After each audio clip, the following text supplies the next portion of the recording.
me clearly. America is not a racist country. Ladies and gentlemen, many of you might remember the FedEx driver that was shot at by two white hillbillies. Many of you, and this happened in Mississippi. Well, I guess they cleaned up, they got haircuts and everything. Well, it was a mistrial. Nobody should be surprised. This is Mississippi, y'all. Okay, it's Mississippi. Let's not forget about their reputation. Mississippi judge declares mistrial in case of two white men charged in attack on black FedEx driver.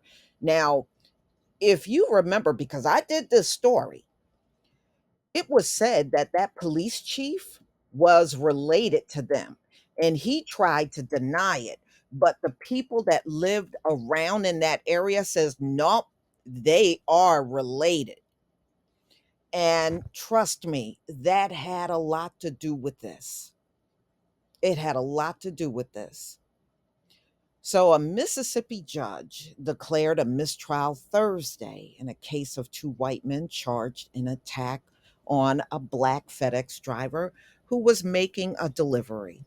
Brandon Case and Gregory Case. And if you remember, the police chief had that same last name, Case, are charged with attempted first degree murder, conspiracy, and shooting into a vehicle driven by Demontario Gibson.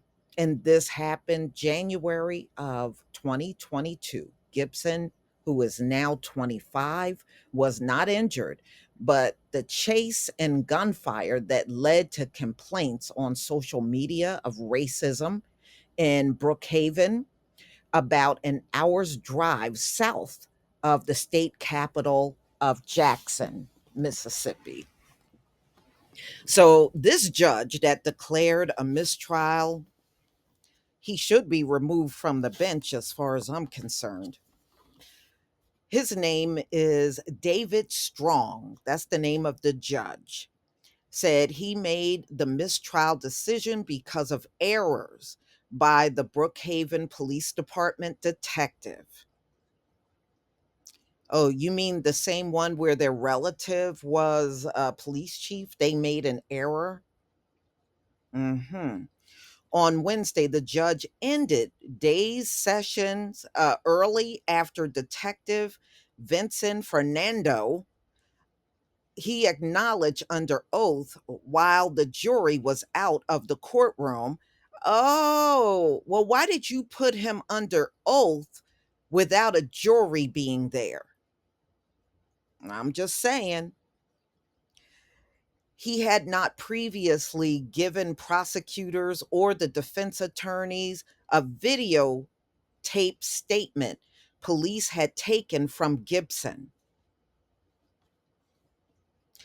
The judge said the officer also improperly testified about some guns that were found in the home of one of the men on trial and about gun shell casings found outside the home. Now remember, he got this cop who is sound like Latino on the stand with no jury in the room. They made sure the jury was not in the room when all of this was said.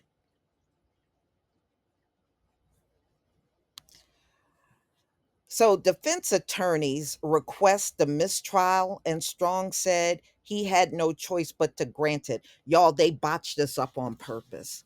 Like I said, the former police chief was related to these guys, got the same last name, Case.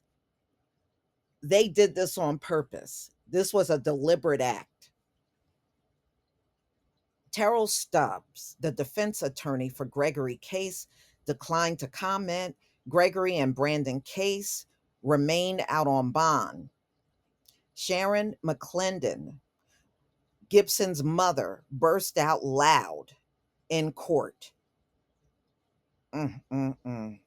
I know that is very upsetting. Your son got shot at, and you are sitting in a courtroom that is clearly letting you know, sending you a message They are not going to do anything about it.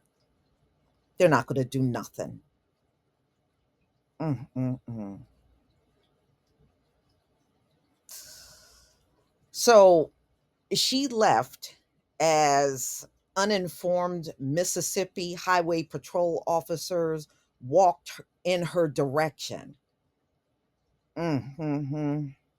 Yeah, I bet they did. It's just a form of intimidation. That's all. After court adjourned, the district attorney, D. Bates, told reporters that he disagrees with the judge's decision. Bates said a new trial will be scheduled, but he does not know if it will be before he leaves office at the end of the year. He did not seek reelection. So this is the judge they're talking about. Oh boy. No, I'm sorry. That's the DA they're talking about. The DA did not run for reelection, and they don't know if this is going to come up by the end of the year when they plan to leave. So on Wednesday, Gibson's attorney in a civil lawsuit, Carlos Moore, praised the prosecutor's work and said outside the court that Fernando's testimony showed police were not thorough in the investigation. Yeah, because they were related to the police chief. If this does not end up with convictions of both cases, I do think it's going to be because of shoddy work by the Brookhaven Police Department, Moore said.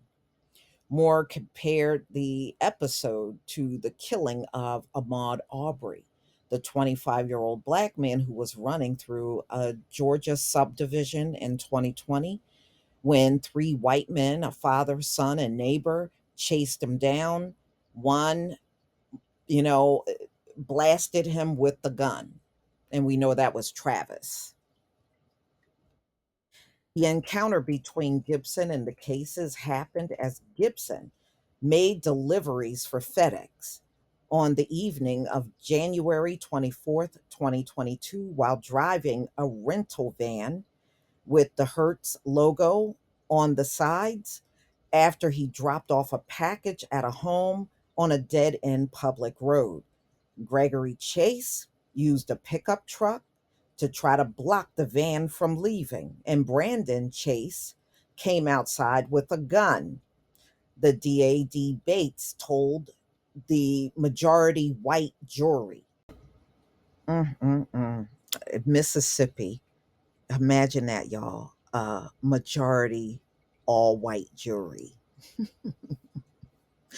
in Mississippi. That's unheard of. These people are too damn much. So Stubbs told the jurors that his client saw a van outside of his mother in law's unoccupied home and went to check what was happening. The elder Chase was just going to ask the van driver what was going on, but the driver did not stop, Stubbs said. And he doesn't have to stop, he's doing a job.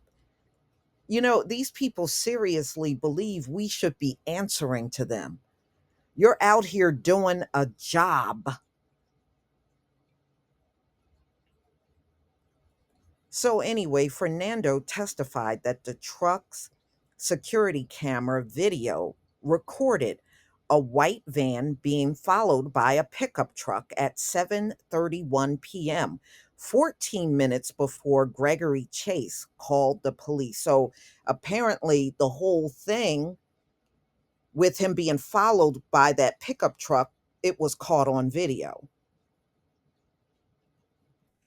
A police dispatcher testified that the elder Chase called first, reporting that he had seen a suspicious vehicle near his home and the van almost ran him over.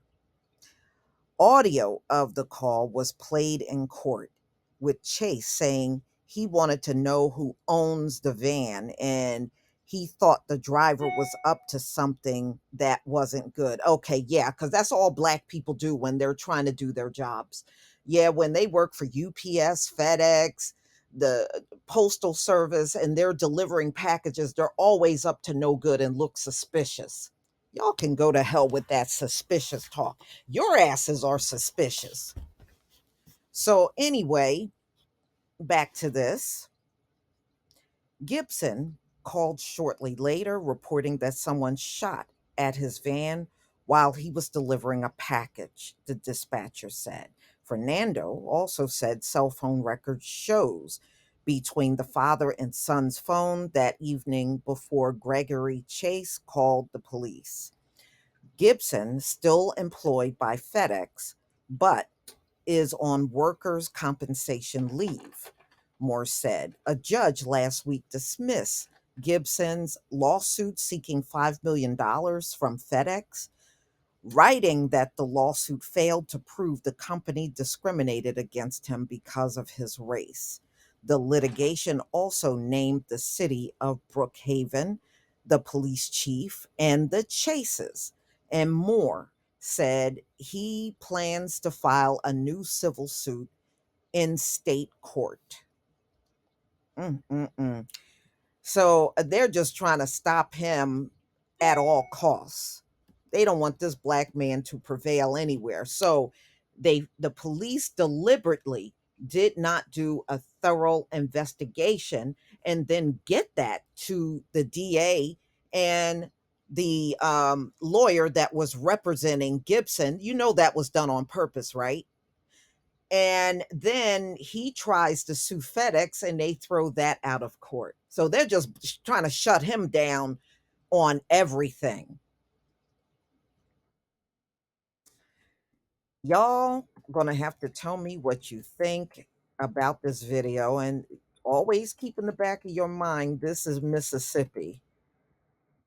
This is the place Emmett Till was murdered and mutilated in. Please leave your comment and subscribe. Don't forget to hit on the notification bell, and I'll see you on the next video. Peace, family.